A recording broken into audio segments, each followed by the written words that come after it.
One of President Trump's main priorities is passing what he has called this big, beautiful bill. It's a reconciliation bill that ties together many of his priorities into one big bill. So where does it stand right now? Riley Rogerson from NOTUS is up late with me tonight here on the Final Five to talk about that and more. Because Riley, in spite of everything else going on, there is still a news cycle on Capitol Hill.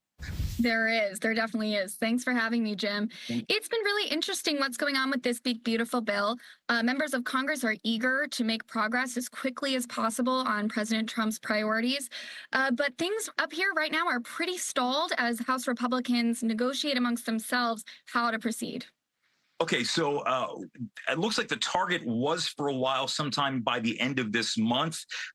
The Republicans have the majority in the House, they have the majority in the Senate. Right now, it looks like it's in Speaker Johnson's court. Does it look like that May deadline might be feasible, or are they already looking beyond that?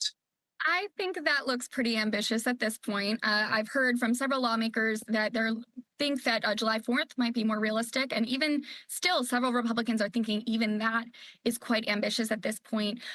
House Republicans had hoped to host some key markups in committees that are really driving this process. That'd be the Energy and Commerce Committee, the Ways and Means Committee, and the Agriculture Committee. And they all were punted to next week. Now they're hoping that those markups, which are critical to figuring out where they're going to find necessary cuts, are going to be happening on Tuesday. But it remains to be seen if they're going to be able to even meet that target. So again, I mean, this is I think for people who might have whiplash to Build Back Better, which was a lot of the President Biden's priorities, which were more social in theme, we're looking at extending tax cuts, things of that nature here. Right. So one of the main priorities of this massive reconciliation bill is extending President Trump's 2017 Tax Cuts and Jobs Act. It will also be working in some of his newer priorities, which is, you remember, no tax on tips, no tax on overtime. So it's a really, really expensive project. And because of that, to comply with all these wonky reconciliation rules, they have to find cuts elsewhere. And that's really where the debate is right now.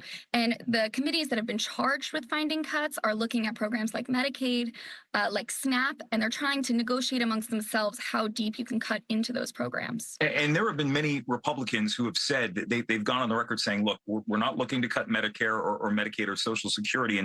And that was something during President Biden's last State of the Union where they got some agreement on all sides that they weren't going to touch that.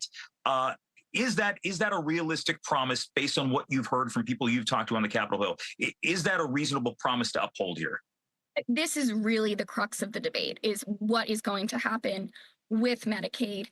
To be able to fully extend the Tax Cuts and Jobs Act, and like I said, to achieve the President Trump's tax priorities, there need to be cuts elsewhere. And to be able to do that, lawmakers are taking some kind of cut to Medicare seriously. Now, they're talking about eliminating waste, fraud, and abuse. And they're saying that's how we're going to get to these cuts. Democrats would tell you that's not what's going on here. And if they pursue some of these more extreme measures to get to those cuts, people are going to lose health care coverage. So that's the debate. Moderate Republicans, that is, don't feel particularly comfortable touching this issue. They don't want to be on the record doing something that looks like or does cut Medicaid for their constituents. So this is where the tension is. Conservatives are very bullish about having big cuts. So there's been a lot of back and forth, and Johnson's kind of the broker here. So are we watching the moderates in some of these swing districts like the Mike Lawlers of the world who obviously this would be an attack line for any Democrat running against him, or are we watching the more fiscally conservative Republicans who are very adamant that every dollar is accounted for in one way, shape, or form? We're watching both.